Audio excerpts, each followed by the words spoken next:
Hello everyone, welcome to today's story analysis. Today, we've discovered an astonishing secret. The embalmer's arm has the same fingerprints as the deceased. Plus, it seems like a pair of mysterious hands popped up behind her, but they vanished the moment she turned around. Yushui thought he was dreaming. Yushui kept it secret, and the fingerprint incident quickly trended. Netizens posted their matching prints to follow suit. What chaos. Even the celebrity who sued Demi turned out to have the same fingerprints. Upon seeing these photos, they may realize things were getting serious. The scene shifts, and Yushui sees co-worker Oi has bizarre fingerprints. Yushui asks curiously about the marks. Oi helplessly says they appeared out of nowhere. After chatting, they find the first social media photo was Oi's. Meanwhile, that celebrity shows up at the subway station, just finishing her makeup when the mirror lights flicker, threatening to reveal a little boy who scares her into a scream. Terrified, she couldn't even look straight, but suddenly felt a sharp pain on her face, almost as if something scratched her.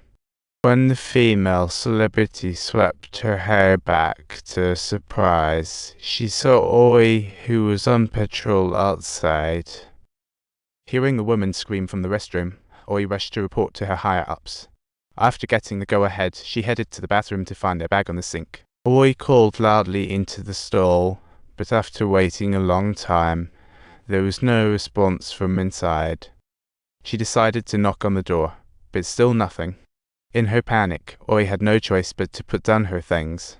Subtitles. Then she attempted to peek through the crack in the door, only to find a pair of ghostly hands emerging behind her.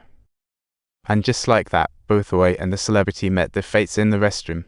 Meanwhile, Yushui was off to go home when he got stopped by a strange little girl. The girl had the number hanging around her neck and under her gaze. Yushui unconsciously read out the number, causing strange fingerprints to appear on him. To figure out the cause of death, Demi went to find the deceased sister, hoping to get some useful information from her. She learned that her brother went to the well station to find a well that he often dreamed about. After hearing the information, Demi quickly searched for details about the well station online when she got back. She found the well and a photo of the orphanage from then described by the woman, but she seemed to forget the orphanage. On the other side, ever since the fingerprints appeared on Yushui's hand, he's been having nightmares every night. He frequently dreamt of tiny ghosts pinning him down in bed, and even getting dragged down into a wet and slippery dry well. What a nightmare. Just when he was at a loss, the deceased Oi suddenly gripped his neck. Overcome by fear and choking sensations, Yushui jolted awake. The scene shifts again, and Demi receives another call. The woman says she found important information, prompting Demi and Yushui to rush over to her house. The woman pulled out her brother's old phone, handing it to Demi and Yushui, stating that he was there to find the dry well. As they followed the man's perspective, they stumbled upon some skeletal remains by the wall, terrifying the woman to her core. However, Demi and Yushui quickly recognized these were likely human bones.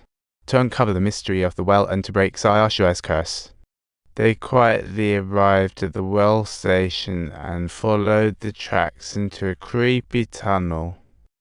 Despite being pitch black with nothing in sight, Yushui felt something lurking deep inside, so he hurriedly pulled out his phone. To his shock, the phone camera started auto-detecting. Yushui was left wide-eyed, and as the camera zoomed in, the very next second, "Is everything all right?" At that moment, Demi's voice came from behind, scaring Yushui into trembling all over. Demi had come rushing to catch him. She crouched down to comfort Yushui, but he was already shaking in his boots. She had to take his hand, leading them to a metal door. They carefully opened the iron door and stepped inside, where many bones were scattered and the walls all appeared to be children's bones, and there seemed to be more than just that here. Demi hurriedly started digging and found some relatively intact children's clothing, but she refused to stop and kept on digging deeper. The next second, all the children's spirits crawled out of the ground, their decades-long wait finally over as someone had found them. Demi wasn't clear about the past events either, but she decided to vindicate them, and the children began to weep uncontrollably. As they regained their composure, they found the children had vanished. After reporting it, the police arrived on the scene not long after. Strangely, the marks on Yushui's hand hadn't faded. Demi could only console him, saying that wounds take time to heal. Demi wrote up a report on the matter, but her boss pulled her into the office, hoping she'd forget about it as the newspaper wasn't planning to publish the story either. Prime Minister. What? Needs some evidence? Want me to sign something? They'll decide whether to take notes. You should go home first. Take a good look at what you've done wrong. Get out of here. After Deme was suspended, co-worker brought her up to the rooftop, revealing that the construction crew knew there were kids down in the well, but to keep the project running smoothly, many had accepted bribes. Even the boss received hush money, which is why this couldn't be made public. It involves too many conflicting interests. However, Deme had promised to clear the kids' names, and now she had to endure all of this. The scene shifts back to the well station, where Yushui is busy packing in his dorm when he once again encounters something strange and hastily escapes in fear.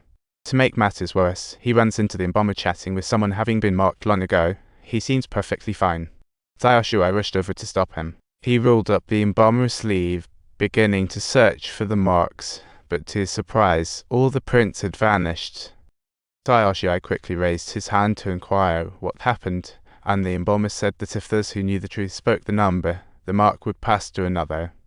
He admitted that he had to kidnap the manager to save himself from the death curse.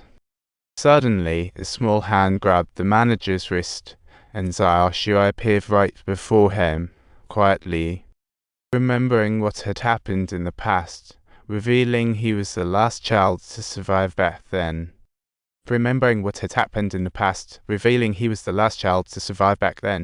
Don't forget to subscribe for more exciting content.